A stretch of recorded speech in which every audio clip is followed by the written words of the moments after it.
Сайн байцгаана уу? Европын удирдлага 2026 онд тавтаа морилно.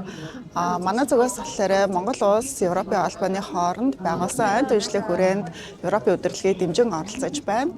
Тэгээ бид нар энэ удирдлагтөө Бугант Нандан болон Домогт шарын гол ой мэргэжлийн байгууллагуудтай хамтран оролцож байгаа. Айн түншлэл нь бол Европын албаны санаачлага 7 улсад хэрэгжиж байгаа. Монгол улс бол Азийн анхны улсаар ингээд энэ санаачлагад нэгдэн 2022 оноос үйл ажиллагаа явуулж байгаа. За тэгээ өнөөдөр бол бид нар энэ Бугант Нандангийн гэрт айн түншлэлийнхаа арга хэмжээг танилцуулаад оролцож байна. Тэгээ Бугант Нандан бол Сэлэнгэ аймгийн ой мэргэжлийн байгууллага үрээс нь ахуулаад энэ гэр буюу гар хийцтэй нэмүртэг шингэсэн бүтээгдэхүүн болтлоо бүх шатны нэмүртгийн сүлжээгээр нь үйл ажиллагаа явуулдаг ийм онцлог компани байгаа. За Домог шарын гол компани нь бол одоо ой мэргэжлийн байгууллага нь Чехийн айн генетик нөөцийн хөгжил гэдэг ийм төслийг анх хэрэгжүүлж байсан.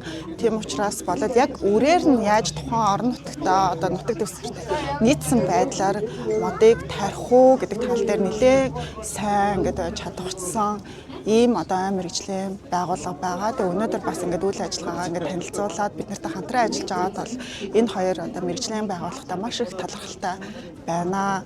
Тэгээд айн түншлэлийн хүрээнд бид нар яагаад ер нь ай мэргэжлийн байгууллагуудыг онцлоод байгаа юм бэ гэдэг юм бол айн түншлэлийнх нь өөрийнх нь зорилт нь бол яг энэ Монгол орны айн салбарыг дэмжих байгаа. Тэгээд энэ хүрээндээ бол бид нар айн засаглал нэмүртэг шингээсэн бүтээгдэхүүн үйлдвэрлэл, айжуулалт, мөн түнчлэн, нөхөн сэргээлт боломжтой бол Европын холбоотой айн худалдааг дэмжих байгаа даа.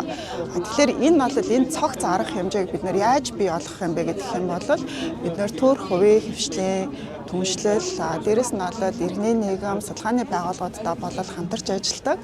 Тэгээд айн түншлэл нь бол яг энэ болгоны түвшний хамтын ажиллагаа. Тэгээд энэ хүрээндээ болол бид нар яг энэ айн салбарын голлох оролцогч талуудаа дэмжиж үйл ажиллагааг нь өргөжүүлэх, хөрөнгө оруулалтыг бүрдүүлэх чиглэлд идэвхтэй хамтран ажиллаж байна.